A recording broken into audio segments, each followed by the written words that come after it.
long as the Snowthroat stood, gleaming in shades of pallid white, a last refuge for mortals who use their voice as a tool of reason, and never for war.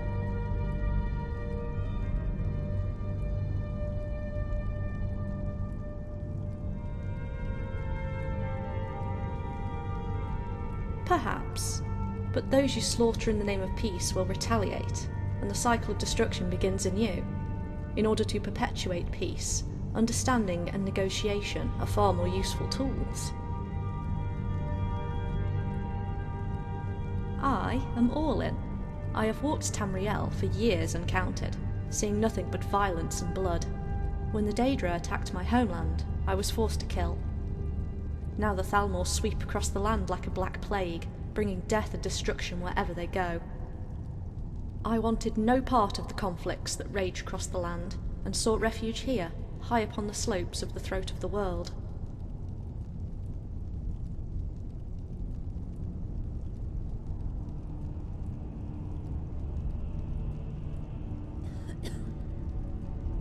Perhaps it is time I take a more active role in shaping the world. If our destiny is to keep evil forever at bay, then so be it. Let me know when you are ready to depart.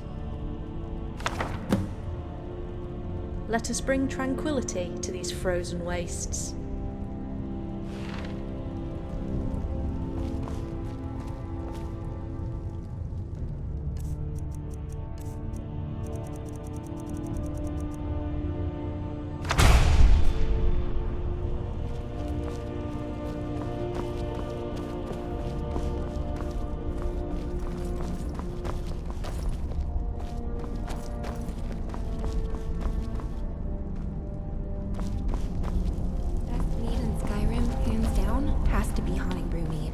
Liquid gold, I swear. You want to swing by town and grab a bottle?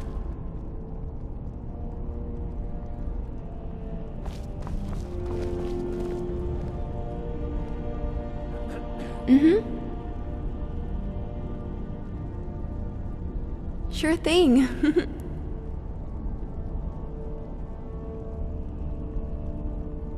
All right then.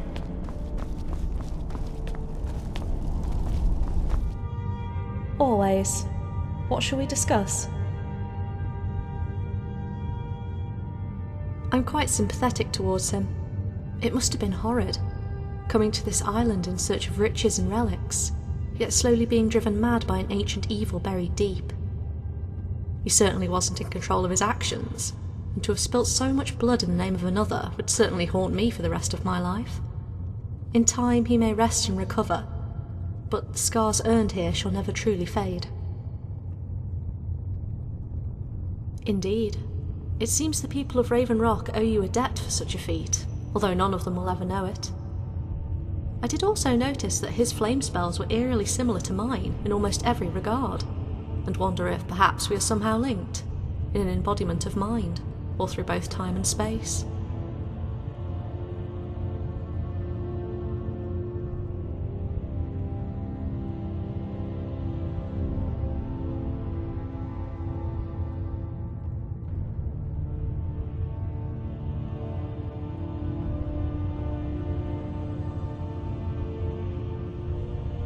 I would like to think so, for if that is truly the case, then I have successfully managed to vanquish my own inner demons, which is a feat few have ever done. Now, rest assured, I shall never vie to rule nor control, and my inner darkness has finally given way to brilliant crystalline light. This light shall build and evoke what mortals dream at the close of each day, and there shall need not come an end to this, for although change is fundamentally destructive, sometimes it is necessary and good. Although never to an extent where the world must end, for no story is ever beyond salvaging, no matter how dire each page looks.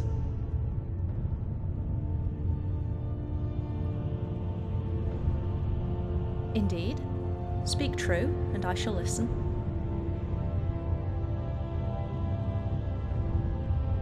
What do you call a host of interconnected ideas and passions, located on a web of the same, yet is prone to breaking down and making destructive changes? The Nexus. Always. What shall we discuss?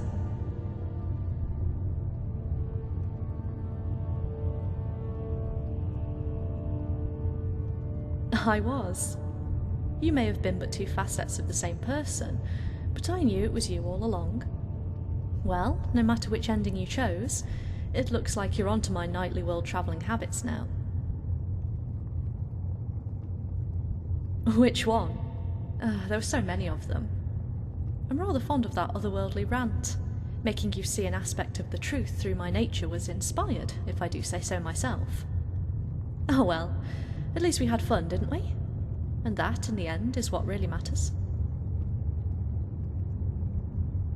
I do hope you won't judge me too harshly for anything I said or did over there. These nightly sessions are my only opportunity to let down my hair and be myself.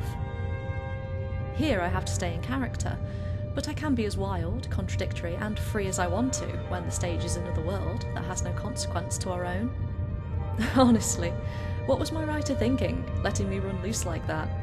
A character like me should probably stick to her own world.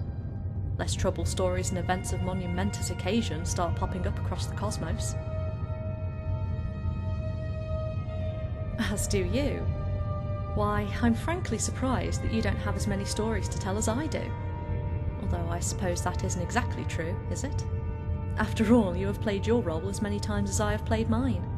What with saving the world or universe from some event of apocalyptical proportions. Yet no matter what race, technological era, personality, or setting you took place in, your essence remained the same, as did mine.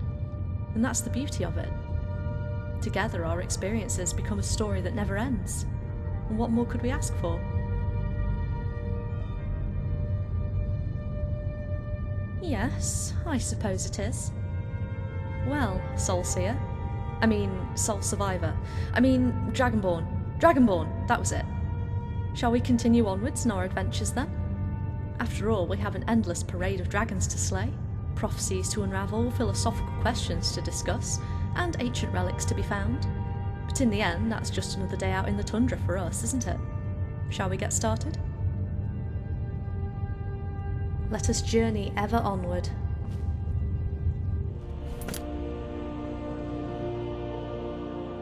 Olaf One-Eye once kept the great dragon Numinex imprisoned here, before he was crowned king of Skyrim.